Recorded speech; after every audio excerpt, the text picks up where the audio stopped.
Assalamualaikum warahmatullahi wabarakatuh. Halo anak-anak, apa kabar kalian hari ini? Semoga sehat semuanya ya. Alhamdulillahirobbilalamin. Bu Iva di sini juga dalam kondisi sehat walafiat. Jangan lupa anak-anak tetap berdoa, mohon kepada Allah semoga pandemi ini segera berakhir, kalian selalu dalam kondisi sehat dan kita bisa kembali belajar bersama di bangku sekolah. Tetap semangat anak-anak ya mengikuti pembelajaran hari ini. Baiklah anak-anak, pada materi kali ini Bu Iva masih akan tetap membahas materi bab 3 tentang keunggulan dan keterbatasan antar ruang serta pengaruhnya terhadap kegiatan ekonomi, sosial, budaya di Indonesia dan di ASEAN. Pada bab ini masih terbagi menjadi beberapa subbab atau submateri. Kalian pada kali ini akan belajar tentang perdagangan antar daerah atau antar pulau dan perdagangan internasional. Kalau pada subbab yang kemarin kalian mempelajari tentang pengertian dan para pelaku perekonomian Indonesia. Pada bab 3B ini, perdagangan antar daerah dan antar pulau serta perdagangan internasional, setelah mempelajari materi ini, kalian diharapkan bisa menjelaskan pengertian, tujuan, faktor pendorong, serta manfaat adanya perdagangan antar daerah, antar pulau, dan perdagangan internasional. Dan yang terakhir, setelah mempelajari bab ini, kalian diharapkan dapat membedakan perdagangan antar pulau dengan perdagangan internasional. Perhatikan bagian berikut anak-anak, kita mulai pembelajarannya ya, tentang kegiatan perdagangan antar daerah atau antar pulau.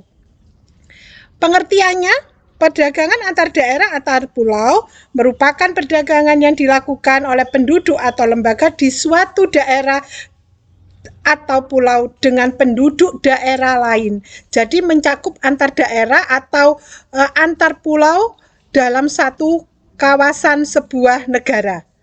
Tujuannya apa? Pasti anak-anak karena perdagangan yang pertama untuk memperoleh keuntungan dan yang kedua untuk memperluas jangkauan pasarnya. Misalnya sebuah sumber daya yang diproduksi atau yang dihasilkan oleh Pulau Jawa misalnya, tidak hanya diperdagangkan di Pulau Jawa saja, bisa juga diperdagangkan ke pulau-pulau yang lain. Jadi jangkauan pasarnya lebih luas. Faktor pendorong adanya perdagangan antar pulau. Yang pertama adanya perbedaan faktor produksi. Nah, ini kaitannya dengan materi kita yang lalu. Ingat anak-anak, setiap daerah atau setiap wilayah memiliki sumber daya masing-masing. Faktor produksinya juga berbeda. Nah, ini yang bisa mendukung terjadinya perdagangan antar daerah. Yang kedua, perbedaan tingkat harga. Nah, ini jelas berpengaruh terhadap faktor produksi lagi anak-anak karena perbedaan sumber daya manusianya, perbedaan cara pengolahannya, ini bisa menyebabkan terjadinya perbedaan harga.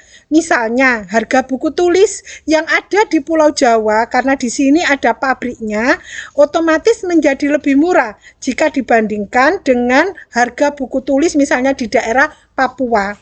Begitu anak-anak ya, ini adalah faktor pendukung adanya kegiatan perdagangan antar daerah. Manfaatnya, yang pertama, menyediakan alternatif alat pemenuhan kebutuhan bagi konsumen. Ini jelas anak-anak, karena mereka akan semakin beragam barang dan jasa yang dibutuhkan oleh manusia sebagai alat pemuas kebutuhan beragam. Jadi mereka bisa memperoleh barang itu dengan mudah. Yang kedua, untuk meningkatkan produktivitas, karena masing-masing daerah akan berlomba-lomba untuk membuat barang atau jasa yang lebih baik. Yang ketiga, jelas ini adalah untuk menambah lapangan pekerjaan, karena adanya kegiatan perdagangan antar daerah atau antar pulau membutuhkan berbagai sarana yang membutuhkan banyak tenaga kerja. Bisa difahami anak-anak ya? Apa pentingnya kerjasama antar daerah atau antar pulau? Perhatikan lagi anak-anak bagiannya. Ingat, tidak ada daerah yang mampu memproduksi sendiri semua kebutuhannya. Ini yang menyebabkan terjadinya perbedaan karakteristik dan potensi sumber daya alam. Karena adanya perbedaan karakteristik dan sumber daya alam menyebabkan tidak ada daerah yang mampu memproduksi semua kebutuhannya sendiri. Jadi Ini faktor yang menjadi penyebab terjadinya kerjasama. Adanya daerah yang surplus dan defisit. Maksudnya surplus itu berarti kelebihan sumber daya alam. Defisit berarti tidak memiliki anak-anak. Contohnya misalnya daerah Gresik yang surplus akan hasil laut ikan. Sedangkan di daerah Malang misalnya defisit. Kenapa? Karena daerah sana dataran tinggi. Begitu sebaliknya, untuk tanaman sayur dan buah-buahan, Malang mengalami surplus, kelebihan. Sedangkan di daerah Gresik mengalami defisit. Maka terjadilah perdagangan. Adanya ketergantungan satu daerah, saling bergantung anak-anak ya. Dan yang ketiga, terjadi perbedaan harga antar daerah. Ini tadi yang sudah dijelaskan Bu Iva. Jika sayur mayur tadi misalnya di daerah Malang harganya lebih murah, maka di daerah Gresik sini mungkin lebih mahal. Kenapa? Karena ini berpengaruh itu anak-anak, perbedaan jarak ekonomi, lokasi infrastruktur yang mendukung, biaya-biayanya, butuh alat angkut untuk mengangkut sayur mayur dari Malang ke Gresik. Ini yang menimbulkan terjadinya perbedaan harga. Karena otomatis harga yang ada di Gresik lebih mahal dibanding dengan harga yang ada di kota Malang untuk buah-buahan dan sayur-sayuran. Bisa dipahami anak-anak ya? Setelah perdagangan antar daerah atau antar pulau, kita ke perdagangan antar negara. Perdagangan antar negara merupakan aktivitas perdagangan yang dilakukan oleh masyarakat suatu negara dengan masyarakat negara lain atas dasar kesepakatan bersama. Jadi terjadi kesepakatan, istilah kerennya MOU. Antara negara Indonesia misalnya dengan Malaysia. Ini dikatakan kesepakatan antar dua negara atau negara yang dalam satu kawasan bisa anak-anak. Misalnya ASEAN, berarti di kawasan Asia Tenggara. Dalam perdagangan antar negara pasti dikenal ada yang namanya ekspor dan impor. Ekspor yaitu kegiatan menjual barang dan jasa ke luar negeri. Jadi menjual barang. Kalau impor, kebalikannya yaitu membeli barang dari luar negeri. Faktor pendukungnya, yang pertama untuk memenuhi kebutuhan barang dan jasa dalam negeri. Misalnya anak-anak untuk peralatan elektronik dan alat-alat komunikasi. Indonesia masih sangat minim, tidak bisa memproduksi sendiri. Maka Indonesia harus mengimpor dari negara lain, misalnya mengimpor dari Jepang. Sebaliknya, Jepang misalnya, di sana sumber daya alam misalnya terhadap bahan pangan minim, maka Jepang mengimpor bahan pangan dari Indonesia.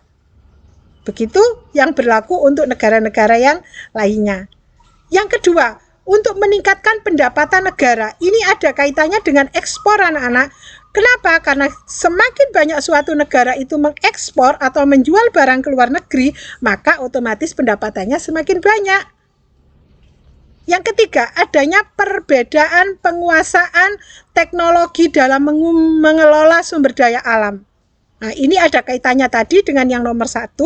Ya, contohnya tadi di Jepang misalnya sumber daya alam manusia dan penguasaan teknologinya sangat bagus anak-anak. Makanya banyak alat-alat elektronik yang ada di rumah kita produksi Jepang. Kita masih mengimpor barang-barang seperti itu dari Jepang. Ya, jadi itu adanya perbedaan kemampuan penguasaan terhadap teknologi atau alat-alat komunikasi seperti laptop, HP. Indonesia masih belum bisa membuat sendiri. Keterbatasan akan penguasaan ilmu pengetahuan dan teknologi. Manfaat jelas memperoleh keuntungan. Kemudian memperoleh barang yang tidak diproduksi di dalam negeri. Yang dicontohkan Bu Iva tadi, misalnya Jepang membutuhkan bahan pangan atau Jepang membutuhkan tekstil anak-anak ya. Tekstil yang biasa mereka impor dari Indonesia. Ya bisa tercukupi dengan adanya kerjasama dengan Indonesia. Begitu juga sebaliknya, kebutuhan Indonesia akan teknologi bisa terpenuhi dengan adanya kerjasama dengan negara Jepang. menjalin persahabatan. Nah, ini jelas anak-anak ya, manfaat yang diperoleh jika dua negara menjalin kerjasama. Dan yang terakhir ada transfer teknologi modern. Kalian bisa menggunakan HP dengan berbagai aplikasinya, menggunakan laptop, ini sedikit banyak juga sebagai manfaat dari adanya perdagangan internasional. Ada transfer teknologi. Bisa dipahami anak-anak ya? Kemudian perbedaan. Apa perbedaan perdagangan antar daerah dengan perdagangan internasional? Yang pertama dilihat dari peluang pasarnya. Dari peluang pasar, kalau perbedaan antar daerah, peluangnya adalah untuk lokal atau kawasan dalam negeri. Antar pulau misalnya, anak-anak, Jawa dengan Kalimantan, Sumatera, Papua, Sulawesi, Maluku, Nusa Tenggara. Lokal, cakupannya masih di dalam negeri. Kalau perdagangan internasional, peluang pasarnya lebih luas. Kenapa? Karena sudah antar negara. Yang kedua, wilayah jangkauan. Kalau perdagangan antar daerah, ini berada di jangkauan kedaulatan negara. Jadi peraturannya masih menggunakan peraturan negara sendiri. Tetapi kalau perdagangan internasional, ini kedaulatan internasional. Peraturan adalah peraturannya internasional. Kita tidak bisa seenaknya anak-anak. Kenapa? Karena kita terbentur oleh kepentingan atau kedaulatan atau kepentingan negara lain. Perbedaan yang ketiga, alat tukar atau pembayaran. Kalau perdagangan antar daerah, kita cukup membayarnya dengan mata uang dalam negeri. Kalau Indonesia ya dengan mata uang rupiah. Kalau misalnya Malaysia dengan mata uang ringgit, cukup dibayar dengan mata uang dalam negeri masing-masing negara. Jika perdagangan internasional, maka alat pembayarannya adalah dengan menggunakan mata uang asing. Biasanya ini berbentuk kurs anak-anak dan hanya ada beberapa mata uang negara asing yang diakui sebagai alat pembayaran internasional.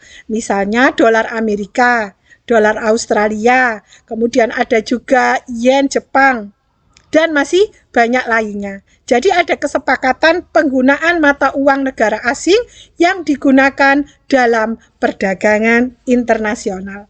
Bisa dipahami anak-anak ya? Demikian tadi anak-anak sedikit materi dari Bu Iva untuk pertemuan kita kali ini. Yang sedikit Bu Iva berharap tetap bermanfaat buat kalian semua. Ingat, tetap jaga kesehatan anak-anak ya. Sampai berjumpa pada pertemuan kita berikutnya. Assalamualaikum warahmatullahi wabarakatuh.